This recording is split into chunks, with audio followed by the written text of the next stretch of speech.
Assalamualaikum warahmatullahi wabarakatuh. Kami dari kelompok 5 akan menjelaskan tentang analisis hasil evaluasi pembelajaran. Analisis hasil evaluasi pembelajaran. Dalam pembahasan ini kita akan mengulas tentang pengertian analisis hasil evaluasi pembelajaran, tujuan dan manfaat analisis, dan taraf sukar, daya beda, dan pengecoh item tes. Yang pertama yaitu pengertian analisis hasil evaluasi. Analisa ialah proses untuk mengetahui informasi yang telah dikumpulkan.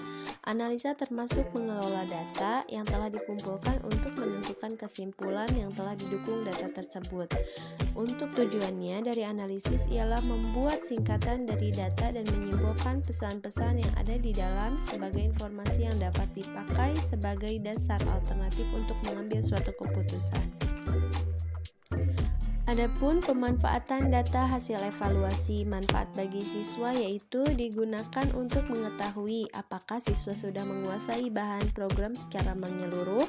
Yang kedua, merupakan penguatan bagi siswa.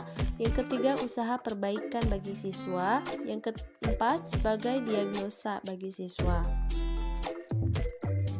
Selanjutnya, manfaat bagi guru yaitu mengetahui sampai sejauh mana bahan yang diajarkan sudah dapat diterima siswa. Yang kedua, mengetahui bagian mana yang belum dipahami siswa.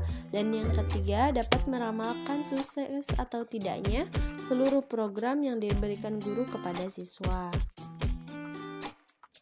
Selanjutnya ada taraf sukar, yaitu tingkat kesukaran soal adalah peluang untuk menjawab benar suatu soal pada suatu tingkat kemampuan atau bisa dikatakan untuk mengetahui sebuah soal itu tergolong mudah atau sukar atau sulit.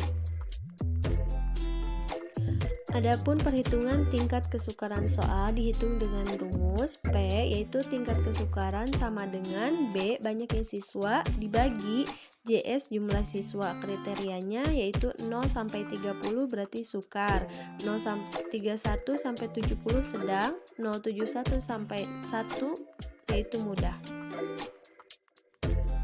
Selanjutnya, analisis tingkat kesukaran atau TK.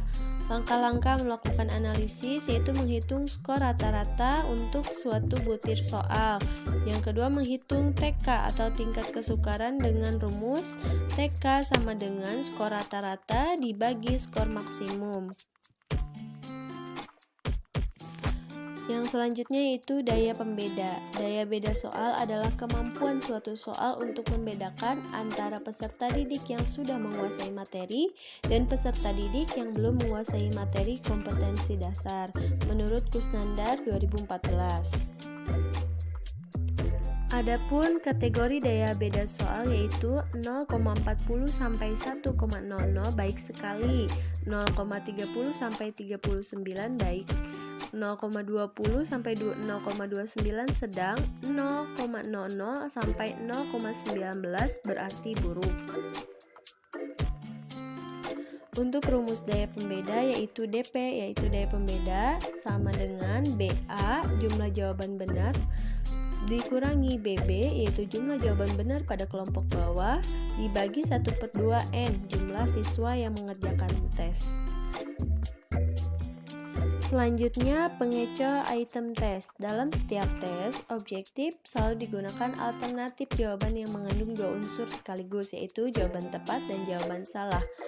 Tujuan pemakaian distraktor ini adalah mengecoh mereka yang kurang mampu atau tidak tahu untuk dapat dibedakan dengan yang mampu. Oleh karena itu, distraktor yang baik adalah yang dapat dihindari oleh anak-anak yang pandai dan terpilih oleh anak-anak yang kurang pandai. Adapun rumus pengecoh item tes yaitu IPC atau indeks pengecoh atau distraktor sama dengan NPC yaitu jumlah siswa yang memilih pengecoh dibagi N jumlah seluruh subjek dan dikurangi NB yaitu jumlah subjek dalam kurung ALT atau banyak alternatif jawaban dikali 100%. Selanjutnya kesimpulan. Dalam suatu evaluasi pembelajaran dibutuhkan juga evaluasi proses penilaian dan pengukuran siswa. Salah satunya dengan menganalisis kesukaran soal, daya pembeda, dan fungsi distrak atau pengecoh, yang mana dalam analisis kesukaran soal sangat dibutuhkan sekali. Karena untuk mengetahui apakah peserta didik mengerjakan soal yang diberikan atau justru soal yang diberikan terlalu mudah bahkan terlalu sulit. Begitu pula dibutuhkan daya pembeda khususnya dalam soal multiple choice. Sangat berarti yang mana dari sini bisa diketahui mana anak yang pandai dan tidak, dan ditambah dengan distraktor atau pengecoh jawaban pada soal multiple choice yang berfungsi sebagai alat yang dapat menggambarkan apakah butir soal yang dibuat baik atau gagal. Dalam keseluruhannya, analisis soal-soal pada sebuah tes sangat diperlukan.